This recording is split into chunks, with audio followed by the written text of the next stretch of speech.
says he will not be running for re-election. Newark's Mayor Cory Booker, who has filed papers for a Senate run, now says that it's too early to look at that race.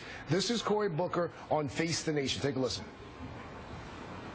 2014 is a long way off. Let's focus on supporting the Democratic nominee for governor, and frankly, a lot of legislative races are up for grabs right now in New Jersey.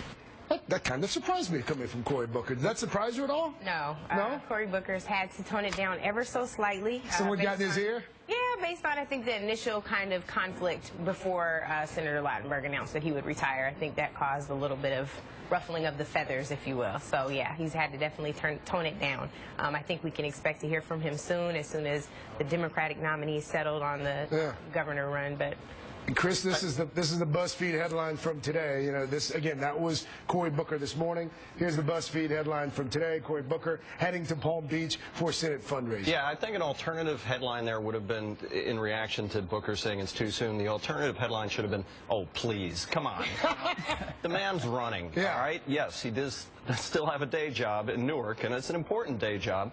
He got smacked by Lautenberg and others about being presumptuous or run too soon. He's certainly running. Robert Costa, is this a shoe-in for Cory Booker?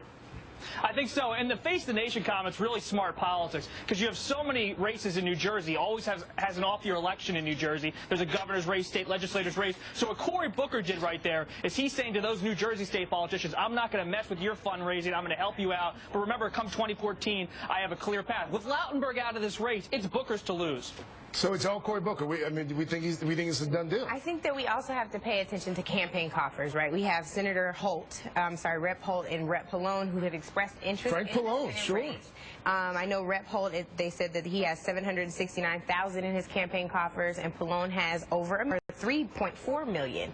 So while Cory Booker can definitely turn his Twitter following, 1.3 million Twitter followers, into campaign funds, these folks have real cash on the books. Well, and if he could just tap into all of the folks that he's helped, you know, just the number of people that he's pulled out of burning buildings and cars alone, that should be able to... Right. Pallone has some serious support in South Jersey and old school sort of Jersey political networks. The one thing we've skipped over here, you know, Booker has been steered toward this race by the White House as well. Will have significant support from the White House when he runs.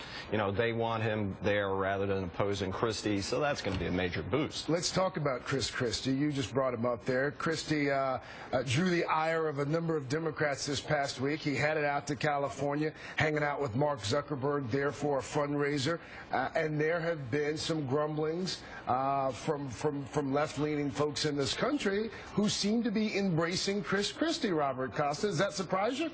I don't think Chris Christie cares at all about the grumbles on the left. This is a big sign for Chris Christie as he looks towards 2016 to have the support of a young guy in Silicon Valley running Facebook as he works in education reform. I mean, you couldn't write a better story for Christie, trying to become an independent but still conservative guy looking at the nomination in 16. This is a bit surprising, though, is it not, that Chris Christie has managed to get some support so early from folks like Mark Zuckerberg? I don't know that it's surprising. I think when you look at Chris Christie, for example, who went out right after Hurricane Sandy, was with the president, I mean, what better bipartisan picture can you have in your mind? It looks like this guy is about solutions regardless of party affiliation. And I think people forget or have been more short-sighted about some of the things that he's done to be rather offensive to the Democratic Party principles.